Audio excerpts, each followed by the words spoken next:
It began like any other morning on Chicago's South Side. The air was crisp, the hum of machinery filled the air, and the smell of wet concrete lingered over the construction site. A team of builders had been hired to renovate an old warehouse that had stood abandoned for decades. The job was simple: tear up the old flooring, reinforce the foundation, and prepare the space for a new commercial complex. But what they were about to uncover would stop the entire project and leave the city of Chicago speechless. But before we start, smash the like button and make sure to subscribe if you haven't, and hit that notification bell so that you won't miss any new stories. The crew had been working for weeks without incident until one morning in early 2025. It was just after sunrise when the sound of the jackhammer changed. Instead of the dull vibration of concrete breaking apart, a strange metallic echo rang through the floor. At first, no one thought much of it. Maybe it was an old water line or a buried storage tank, but when they cleared the dust, something silver caught the light. "Whoa, hold up," said the foreman, Luis Ortega, motioning for the crew to stop. Beneath the cracked concrete was something smooth, curved, and distinctly unnatural. They dug more carefully, chiseling away with hand tools, and soon what they saw sent chills through everyone on site. A car. At least, it looked like one. The roofline, the door edges, the unmistakable shape of a fender. It was all there, but it wasn't rusted or crushed. It was trapped, encased entirely in solid gray concrete. Rumors spread fast. Workers whispered theories: a mob hit, a secret government project, or some deranged collector who'd gone too far. This was Chicago, after all, a city with no shortage of buried secrets. The police were called in, then city officials. Then, when early tests confirmed the object was an actual vehicle completely embedded in the floor, the media arrived too. By the time news broke that a 1,950 seconds Cadillac had been found buried beneath tons of concrete, the construction site looked less like a renovation and more like an archaeological dig. No one knew why it was there, but everyone wanted to know. Days passed as crews carefully uncovered more of the mysterious structure. The car's chrome grille emerged first, still gleaming faintly beneath the dust. Then came the fins, elegant and unmistakable, the symbol of a bygone era. A few older workers on site recognized it instantly. "A Cadillac Sedan DeVille," one said, softly. "Late 50s model. My dad had one just like it." The more they uncovered, the stranger it became. The car wasn't just buried, it was perfectly sealed inside what appeared to be a deliberate block of concrete. Whoever had done this hadn't tried to hide it in a hurry. This had been planned, and at the center of it all, someone had left a plaque faintly visible through the dust. Two words: concrete traffic. Those two words sent the city's historians and art experts into a frenzy. Within hours, the site was visited by Dr. Emily Harper, an art historian from the University of Chicago who specialized in post-war sculpture. When she saw the plaque, her eyes widened. "This can't be real," she murmured. But it was. She recognized the name immediately. Concrete Traffic had been a long-lost art installation from 1970, created by the German artist Wolf Vostel, a pioneer of the avant-garde Fluxus movement. Vostel was famous for fusing art and reality in shocking ways. He believed that modern life, cars, television, concrete, steel, was the true art form of the 20th century. To him, the car wasn't just a machine, it was a symbol of both freedom and decay. And in 1970, during a visit to Chicago, he had created something extraordinary. He had encased an entire 1,957 Cadillac Sedan DeVille in 18 cubic yards of solid concrete right in the middle of a downtown parking lot. It was meant as a reflection on America's obsession with automobiles and consumption, a monument to motion immobilized forever.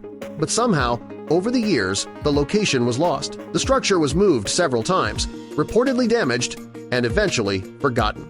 Until now. As the crew continued to dig, experts confirmed this was indeed concrete traffic. For over 50 years, it had sat hidden beneath the city, sealed away as new buildings rose above it. It was, in every sense, a time capsule, one that had preserved not just a car, but an entire moment in cultural history. When they removed the final chunks of concrete from the front end, the Cadillac's iconic hood ornament came into view. Beneath layers of dust and stone, its chrome still caught the light, shimmering faintly as if defying time itself. For the workers who found it, it was like looking into the past, a relic from an era when cars had wings, engines roared, and America believed the open road could solve anything. And yet, The very thing that once symbolized movement had been frozen in place, immortalized by an artist who wanted the world to question what progress really meant. To understand why this car was buried in the first place, one must understand Wolf Vostell. Born in Germany in 1932, Vostell had lived through the devastation of World War II. He saw cities reduced to rubble, machines turned into weapons, and technology both create and destroy. By the 1,960 seconds, he was part of a global art movement that rebelled against tradition. He once said, "Art is life. Life is art." To him, there was no boundary between the two. He began using concrete in his works to symbolize permanence, suffocation, and memory. It was his way of commenting on the modern condition, how the things we build to move us forward can also trap us. When he came to Chicago in 1970, he saw a city obsessed with cars. Every street was jammed with them, every corner marked by the rhythm of traffic lights. To him, the city itself was a moving sculpture, so he decided to stop it. He bought a used 1957 Cadillac Sedan DeVille, the kind of car that once represented ultimate luxury, and poured 18 cubic yards of concrete over it. He called it concrete traffic. To onlookers, it was bizarre, even blasphemous. Why destroy a perfectly good Cadillac, people asked. But Vostell wasn't destroying it. He was preserving it, trapping the American dream inside stone, so that future generations could see what their obsession looked like when it could no longer move. After its unveiling, the sculpture stood in downtown Chicago for a time. Some admired it, others mocked it, most ignored it. But as the years passed, the city evolved. New buildings went up, old lots were repaved, and the location of concrete traffic was moved, misplaced, and ultimately forgotten. Some records claimed it had been relocated to a museum. Others said it was dismantled. By the 1,990 seconds, it had vanished completely from the public record. And so, when Luis Ortega's crew stumbled upon it in 2025, they hadn't just found a car, they'd unearthed a piece of the city's lost soul. The rediscovery drew worldwide attention. Art conservators, journalists, and historians descended on the site. Drones hovered overhead as workers carefully removed debris, documenting every inch of the strange gray tomb. The Chicago Museum of Contemporary Art announced an emergency project to preserve the sculpture in place. Engineers stabilized the surrounding concrete and began designing a transparent enclosure, allowing the public to view it safely. As they examined it, they found something extraordinary. The car was still remarkably intact. The concrete, ironically, had protected it from moisture and decay. Even the steering wheel and seats, visible through small cracks, had survived in ghostly form, frozen forever in a stone cocoon. The museum's director described it as a time capsule of the 20th century, a message from an artist who somehow knew we'd need to look back at ourselves half a century later. For weeks, crowds gathered outside the site. Some came out of curiosity, others came out of nostalgia. Older Chicagoans remembered seeing the sculpture in their youth. "I thought it was crazy back then," one man said. "Now it feels like a prophecy." Younger visitors, born in the digital age, saw something else, a warning about how progress can bury meaning beneath the surface. The rediscovery sparked global conversations about the nature of art, technology, and time. Social media was flooded with photos and reactions. Some called it Chicago's Pompeii. Others dubbed it the Cadillac Tomb. But beneath the headlines, there was something profoundly human about the story, how something meant to be forgotten had patiently waited to be found again. Months after the discovery, while documenting the site, one of the restoration team members noticed something strange beneath the car. Embedded deep within the concrete was a small metal capsule. Inside, they found a handwritten note, faded but legible. It read, "To whoever finds this car is not buried. It is preserved. One day the traffic will stop, and only then will people understand what I meant."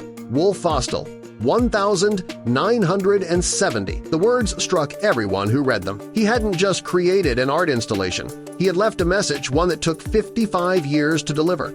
Today, the site has been transformed into a public exhibit known as the Vostell Vault. A glass pavilion now protects the sculpture, while digital projections around it display photos and newspaper clippings from 1,970. Visitors can walk around the installation, listening to audio of city traffic fading into silence, a deliberate nod to the artwork's original purpose.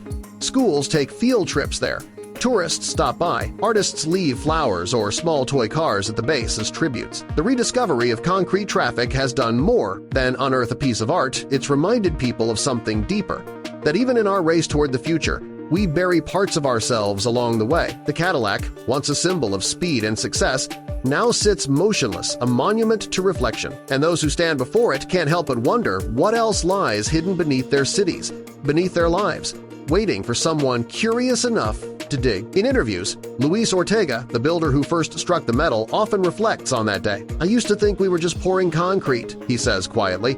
"Now I know we were walking over history."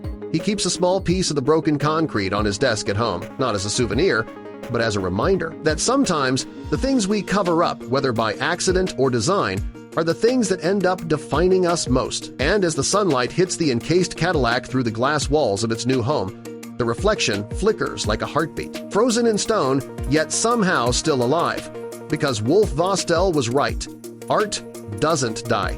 It just waits until we're ready to see it again.